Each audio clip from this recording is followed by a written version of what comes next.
So, magandang gabi po sa lahat. So, disgrasya po yung pamangkin ko, pero i-video po natin. Ito po ha, pag nakita nyo po na ganito yung itsura po ng braso ng mga anak ninyo o na disgrasya, putol po yan. Nag-shete na po, o ayan o.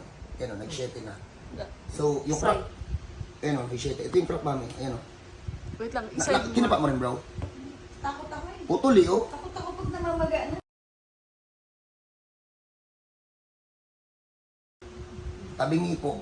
So, pag ganito, pinaka the best po talaga, dali niyo po sa ospital ha. Dadali namin po namin to sa ospital, pero iaalin ko na po para pag sinimento sa ospital, naka-align na po siya. So, pag ganito po, hindi po talaga advisable na dali niyo po sa manghihilot. Ang pinakamaganda po talaga, madala niyo po dun sa ospital para po masimento. Ha? Sinisimento po yung ganito, hindi po ito pinapabayaan ha. Buti po kung may manghihilot po kasi pa. Pusang gumagalaw habang ginagalaw ko. Sige. Ang nangyari po, ang nangyari be? Nadun pa ako. May... Nagulat. Nadulas ako ng mali. Okay. Sige. Urong ka lang.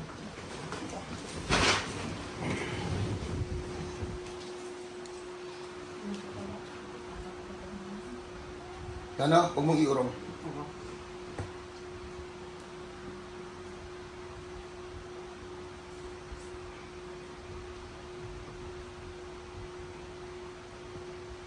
Kailangan natin ito ipasimento talaga. Pakita mo.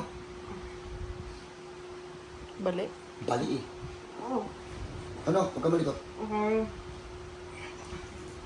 Lagay mo nga si Marvin. Hindi kaya. Vin! Pakaputan mo nga ni Ma. Kasi ang harot-harot eh. Ano? Naglalaro ka? Hindi. Ano? Ewan ka na ako. Huwag malikot ha. Sabihin. Hindi ako nila. Vin, hawa mo ang sa balikat mo, Vin. Nakita mo? Opo.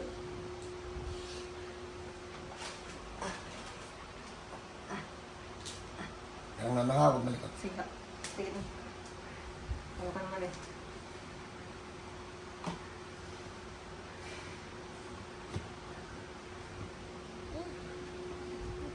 Pasok. Okay na. Akin na. Pasok na. Teka lang. Naradalan ko. Teka lang. Hawak, Vin. Kailangan na may hatak ng konti.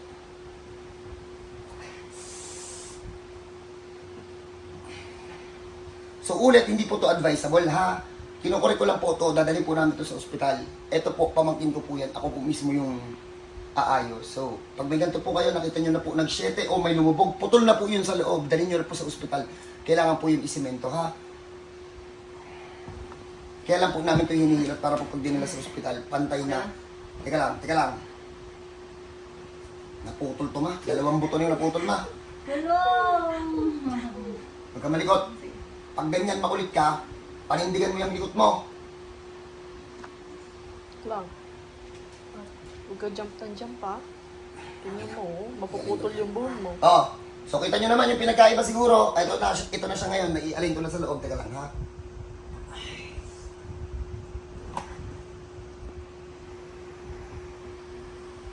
Ayan, kaya. Naputol sa loob. Dalawa. Okay. So ito na po siya ngayon. Kanina naman siguro mapapansin nyo. Kanina lumubog na. So ayan po, nakakorek na. So itatakbo na po namin ito sa ospital. Ulit po. Pag may ganito, hindi po siya advisable hilutin. Ang pinaka maganda po niyan, idalhin nyo na po sa ospital ha. So ito po kasi na-disgrasya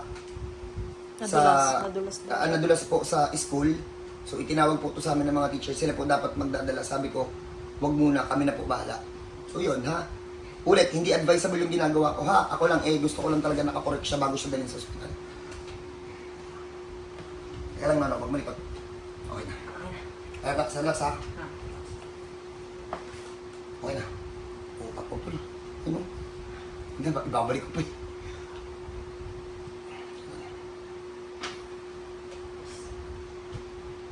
So, okay na. So, kita nyo naman. Ayan.